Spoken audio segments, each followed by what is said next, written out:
All right, you start. You do your thing. Yeah. Introduce the name of the podcast, though. You got to do it in the beginning. The lemonade stand. All right, then pick it something else. Welcome back to the video. My name is Ernest, and we're kind of doing like a podcast style video. I'm here with Ernest and Ryan Leach, so they're gonna go ahead and introduce themselves, and we'll get right into this video. So, Ernest.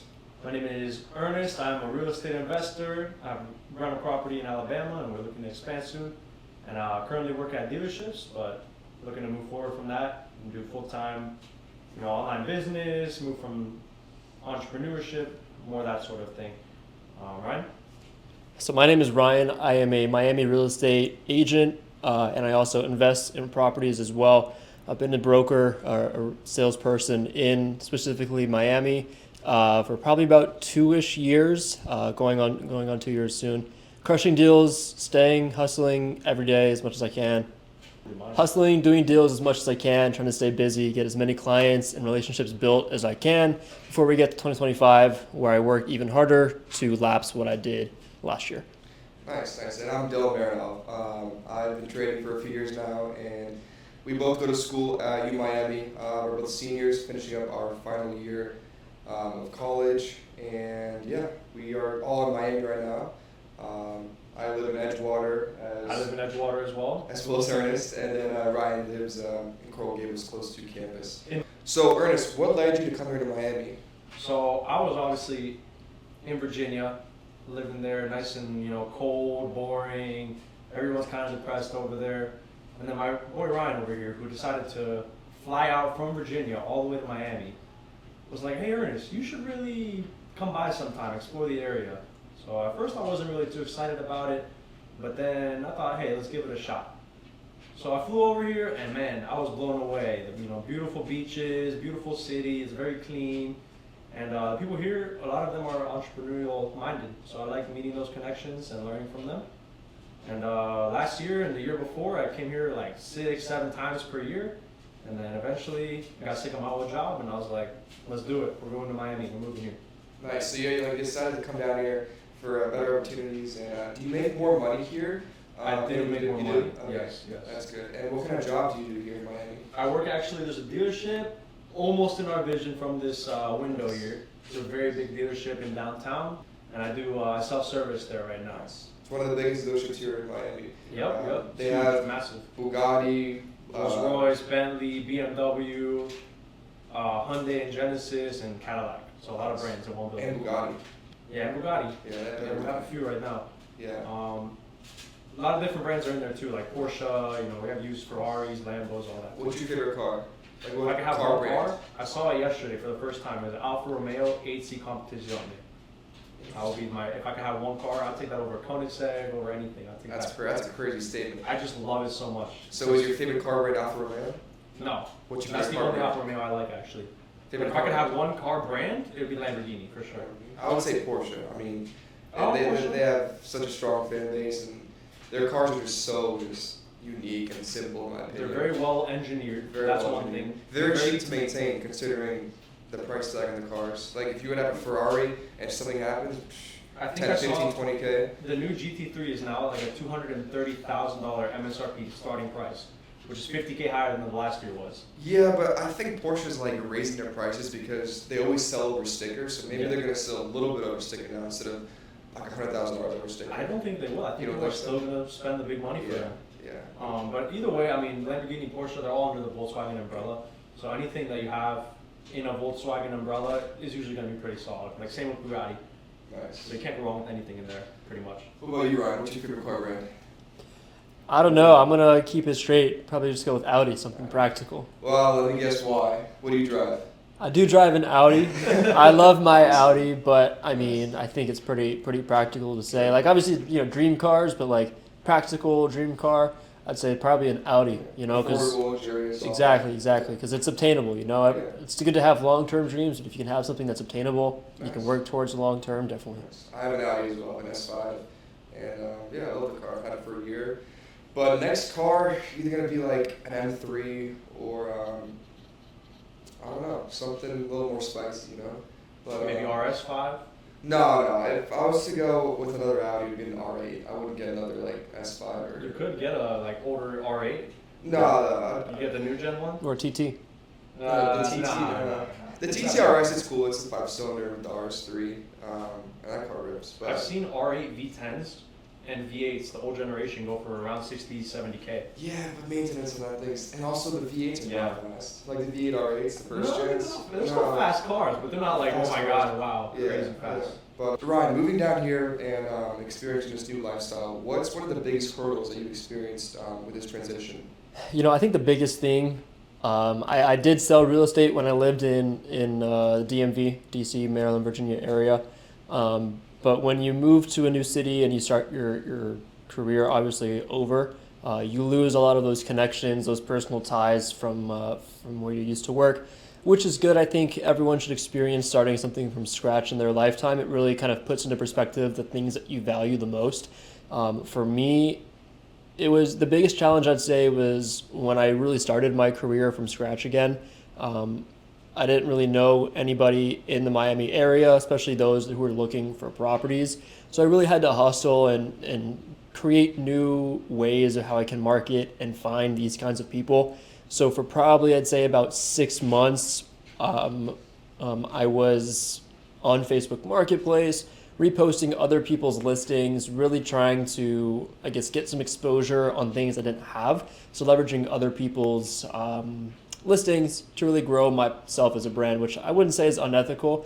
I mean, I always ask the person if I can advertise their listing, but that kind of gave me a basis and a foundation. I mean, first year as a realtor, I'm sure most people kind of have an idea. You're not making a lot. I think my first year in real estate, I might have made like 10 grand, maybe 15, and then over year over year, referrals compound. It continues to grow and grow. And kind of where I am now, I'm pretty close to making 6 figures this year, and it'll be about my fourth year in the business. So you really got to stick through, but that was probably the biggest challenge that I faced when I moved to Miami. Yeah, I've heard there's a lot of realtors in Miami. It's one of the most dense areas for real estate agents. Yeah. And it's definitely a lot harder to be the best when there's so much competition. But yeah, that's amazing. Yeah. So you said you've been doing this for how long? 4 years now? So it'll be going on my 4th year, I believe, in Okay. September. Nice. So. And you said the first year you took it seriously, you made, what, 10, 15 grand? Yeah, I mean, listen, it's hard, like, as you're a full-time college student trying to Yeah. get the best grades that you can.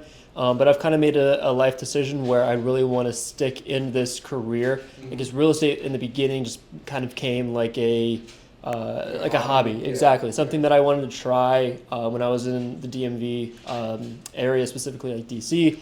I kind of just did it for fun while I was still in high school to see if this is something I really wanted to do.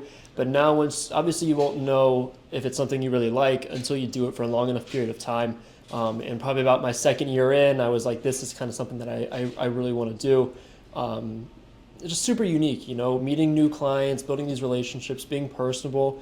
It's something that I don't feel like a lot of jobs can offer. And this one specifically, I mean, I like the development space. I like the investment space. So I shifted my kind of focus. So now, even though I am a student, I still kind of focus full-time on real estate. Nice. So. So for anyone that's just starting off in any job or profession or hobby, the first couple years are the hardest, so definitely don't give up. I'm sure if you were to average down your time, you're working for maybe a couple dollars an hour, right, Yeah. the first year. So Yeah. literally working below minimum wage, but as soon as you build that experience and those connections, you start to experience growth, and then you really see that monetary gain later down the road.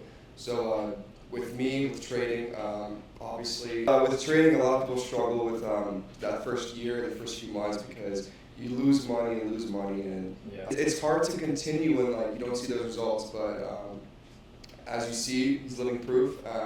First year making 10, 15 grand. Now he's on the road to close 7 figures this year, and just continue growing because he has a lot 6 of figures. connections. 6 figures. Did I say 5 figures? You said 7. Oh shit, my bad. Yeah. That's a lot. I don't know. Mashallah. Thank you. Mashallah. Hopefully soon. Yeah, and he's on the road to hit 6 figures this year, and with all those connections and all that experience later down the road, he's definitely going to be in the mid 6 figures with those referrals and those leads that come back and start buying houses.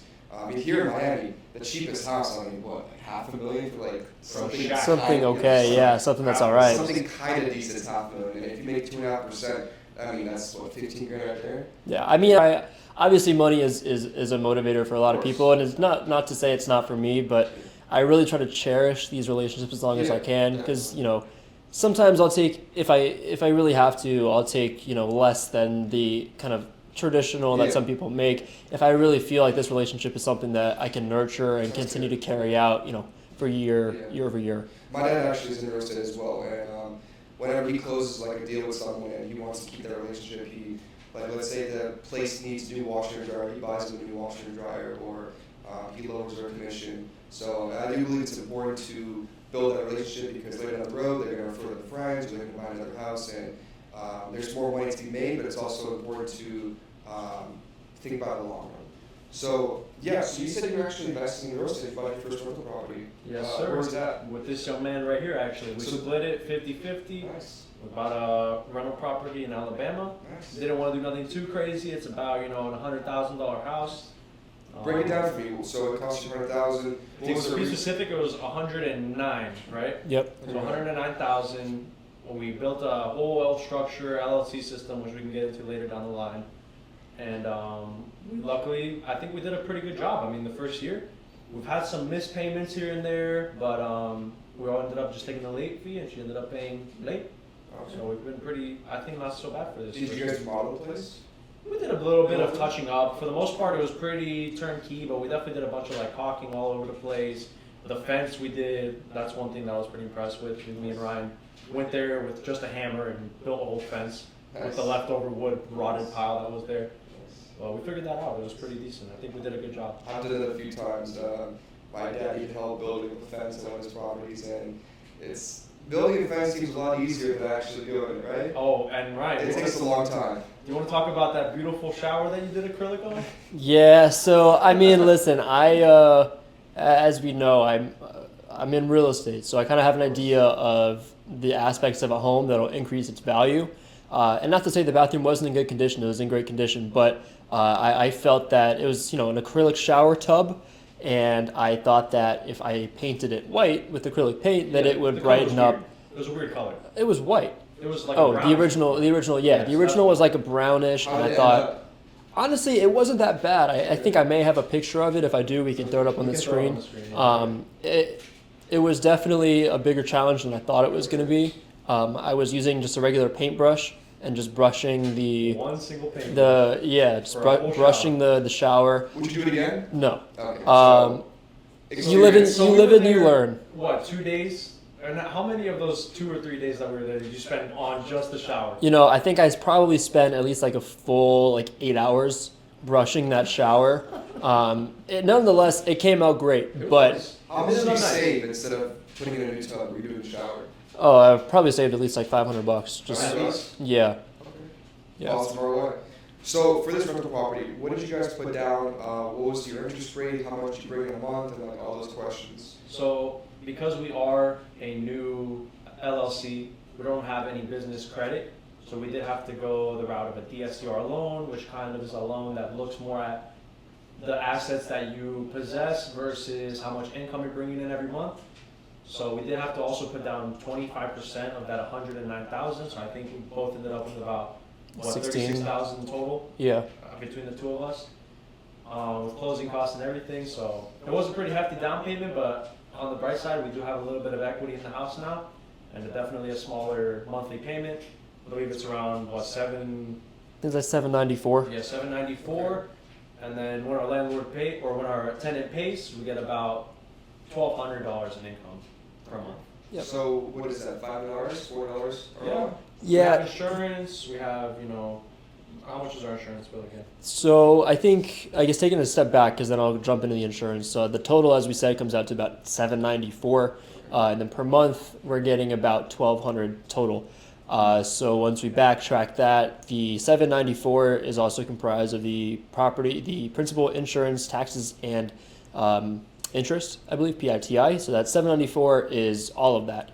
Now, everything on top of the $794, the difference between that and $1,200 is our cash flow, but we allocate that cash flow in different ways, right? It's not just cash in our pocket. It's not just profit, yep. We have to save some of that, obviously, for expenses, repairs, capital expenditures.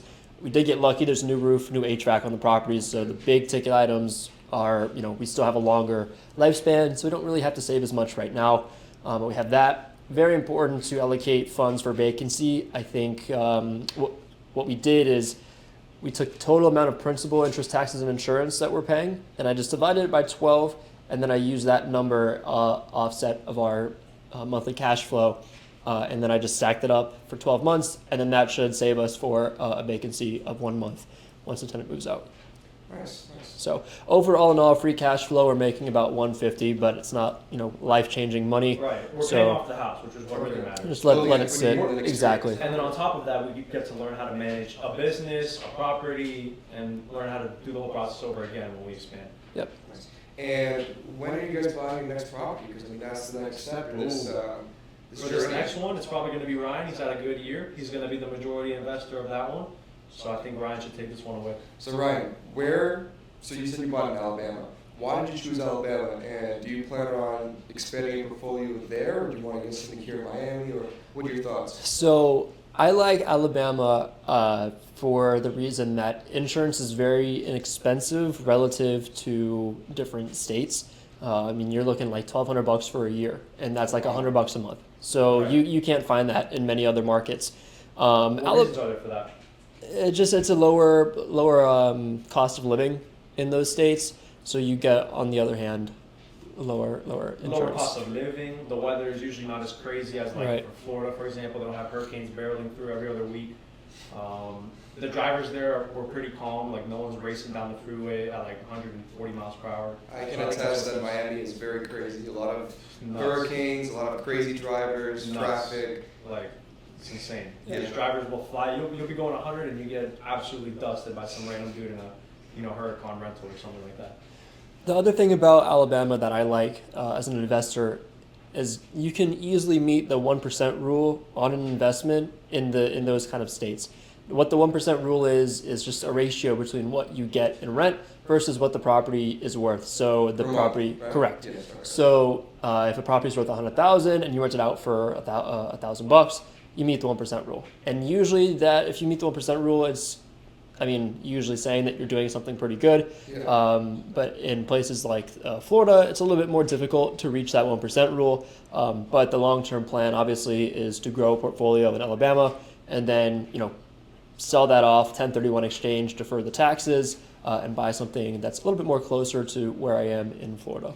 And more like apartment building kind of thing where we want multiple units in one building instead of just buying, a single family here and there. That's where we want to move into in the future. I want to go back. So you said 1031, right? Yep. That is a code in the law where you can sell a property, buy a property that's more expensive or equal value, and then you defer your taxes, correct? Correct. Okay, yeah, that's a great tax law, and if you're in real estate, definitely look into it. Not a CPA. Yeah. Not a CPA. This isn't professional tax. I actually was an accounting major, but ended up dropping that and just stuck with finance. But Oh, wow. yeah, We'll talk 1031. about that later. Yeah, we talk about that later. But 1031 exchange, definitely take advantage of that. Don't just sell your property and take cash because you're going to pay taxes on your gains and then. Always when doing a big transaction, talk to a tax expert Of course. so that you can see how to make the most of your money and how to prevent the most losses. Yeah. It's worth paying the fee. A lot of people are like, I don't want to do that because I'm going to have to pay the fee. So they just do the TurboTax online and spend like $50 and call their taxes done. But if you really want to optimize, for me personally, being an independent contractor, 1099 employee, it's really important that I try to itemize as many of my deductions as possible. And when you work with someone who knows the tax code, usually someone who's younger, but not to say that people who are older don't know the tax code very well. But younger people are usually hustlers and they want to learn a little bit more about the intricacies and grow their business. Nonetheless, though, point being, it's very important to work with a CPA. This guy, no matter where we go, he always saves his receipts and he always tells us Have to. it's a tax write-off. Like we go out to a dinner, right? Just us and the boys. Like it's a tax write-off. You guys could be potential clients. It could be. So I mean, we are. I'm a client. I mean, you are. we are clients. we are clients. How We come could you be this clients, apartment, but yeah. Yeah, who got you this apartment? Come on. Put some respect on Yeah, it. it's not even potential clients. Yeah, Literally our but clients. yeah, it's important to just save your money, and money you don't spend on taxes legally is money saved. So definitely would look into that. What was the first? You probably saw a post online or a book that got you into stock trading, like most people, right? What was the first piece of content that you saw that was like, wow, this is interesting? Well, actually, I got into trading way back then, like even in middle school. This was like when I was 13, 14 years old. There was this stock trading game in, I think, like 7th grade, where we had like a sim account and market watch, and then first person like gets a reward or something like that. I was so locked in that I actually ended up getting kicked out of that game twice because during the day all I would do was just like look at the markets and trade, and like this was like 13-year-old me doing all that, and all the teachers, because we had different because we had different classes and different teachers. Every single teacher complained that I was on my computer too much, just looking at the charts and all that. So I got kicked out of my account, and then I had this itch. I couldn't like stop. So I went on my friend's account, and I started trading with him. And my dumbass changed his name. His name is Spencer. My dumbass changed the name to Dylan and Spencer. Like, why would I do that? I already got banned from the game. Why would I change the name to... And then the teacher saw that literally within an hour, and then kicked me out and kicked Spencer out. So that was my first experience with trading. And yeah, but then also I actually started trading myself back when I was like 15 under my parents' names, obviously, because you have to be 18 to trade. But I started trading with a cash account. There was no prop firms, and this was like before anyone was really trading.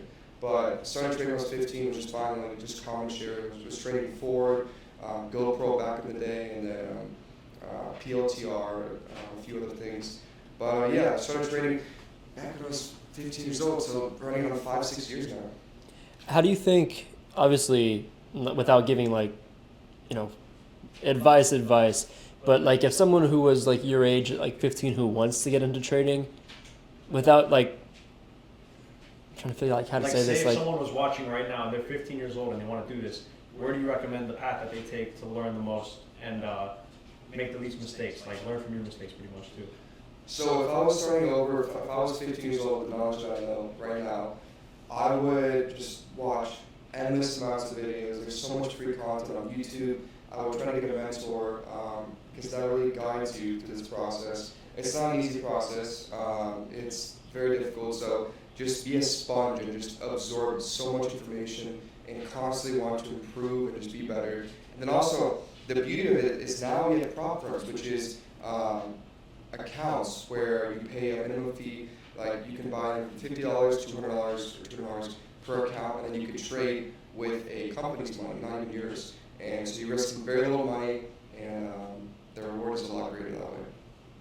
And don't buy somebody's course. Don't do that. Yeah, I mean, there's a lot of courses out there that they're really BS. There's a lot of traders that don't really know exactly what they're doing. But yeah, I wouldn't recommend getting just the first course you see online. Definitely do a lot of research and don't just jump into something randomly. We do offer a community where we do live trading, me and a few of my partners, and I think it's a great place to get started. We do live trading, live lessons. You can ask us any questions. It's a great opportunity if you're learning or if you're already an experienced trader, where we have a great community with a lot of experience, and it's just a great place to. I said great so many times. It's great. It's a great place to learn more about this subject. It's a great place to learn. To expand your knowledge about the stock market and stock trading. Good place to excel. Good place to excel. It's a great place to excel, and I would definitely recommend. Prosper even. It's a great place to. It's a great place to excel. I will have the link in my bio, or you can message me on Instagram, or just drop a comment. But yeah, that's a place that I would definitely recommend going to if you are new or if you already have experience trading. But yeah, Ryan, have you traded or have you dabbled in the stock market before? Yes, I have. Let me just think what my biggest play was. Okay. When AMC was going around, Of course. that was probably a big play that I made, but I didn't cash out in time. So my portfolio was probably down about $1,000. I forget how much I had invested. It was probably a couple grand. I remember I was driving home from the gym and I was watching AMC because while it was down for a couple months, I finally came back. Yeah. And it pumped up again. exactly. And at that time when it pumped up, I was like, okay, this is my time to get rid because I've been holding AMC for like a couple weeks. Did you break even? Yeah, I think yeah. Okay, all right. But at one point I was driving home and I was like, I'm up $700. Like looking at the Robinhood chart, Yeah. I was like this is like a lot of money, for someone who hits their right. But for someone who like this is their biggest trade and they see just the numbers increasing and increasing, it's just digits on the screen. Yeah. That is like a surreal feeling because you're like, dang, I really this is possible. But for me, I kind of held out, and I think I maybe might have came up like $100 on profit. And before then, like your only experience with making money was working at a job. So seeing money grow in your account like that is probably like. Yeah, I mean, listen, all the money was just growing from work that I did, so obviously $100 is great, but that was probably my most successful trade. I have been in a position where the stock went completely bankrupt, and I probably lost like $250. What stock was it? I think it was. I think it's Beyond? no ticker symbol KOON. It's a cartoon company. Yeah, I think they're based in Los Angeles. Or went bankrupt or something. And then Ernest here, a couple months ago, you got Rivian, right? Oh yeah, You got rid of it. I actually had my Celsius stock pulled up right now Nice. because He bought it. that was my biggest one, bigger than Rivian. I had about 1,500 of Celsius, bought it at $99. What's And then that I now? sold it. Well, I sold it in end of 2023 at 196. I doubled my money Wow. from $1,500 to 3,000. More than double. Yeah, more than double. I think it was 102%. That's great. And then I can also pull out Rivian, which I Rivian. did earlier this year. Yeah, we were just eating, and then so they don't really trade, right? They're just like they sometimes just buy. Sometimes. Sometimes. But we're just eating food, and it's like, yeah, I made like 200% Rivian or something, like 100%. Like So what? let's see here. What do we You do? turned like $500 to like 1,000. It's crazy. And that was during their earning. That was during their earnings call, so it was a bit of a risky play, but So- he got it. I bought it at, let's see, it was June, by $10.78. And I sold it, the most of it at $19 almost. 100% right there. So 90%. pretty close to 100%, but it was higher, so I didn't sell. But then I saw it dropping a little bit, and I was like, all right, that's it. But what made you specifically get into these two plays? Ooh, What was a I switch? remember, I think it's Volkswagen did like $5 billion investment into Rivian. And when I sold it, Tesla sued Rivian. So I was like, nah, it's going to go downhill from here. But did you It sell? Did you sell it before you heard the news or after you heard the news? After I heard the news. So I Okay. did lose a little bit. I saw a dip, Okay. like 2% down. And then from there, I sold it and it just dropped. But you weren't reading charts. You were just going off. News. Off of like what I saw. And it was luckily I saw it right when it happened because if I didn't see it and waited a day or so, I would have been down probably another 20% and lost a lot of my gains.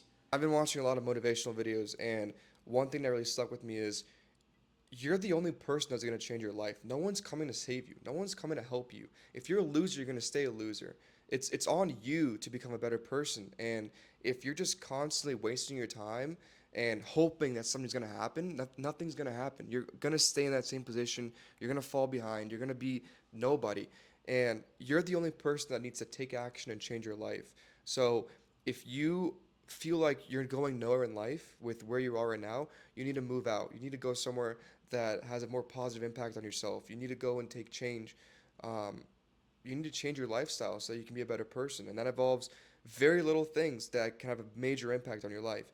How you eat, how you exercise, the people you surround yourself with, the profession you're in.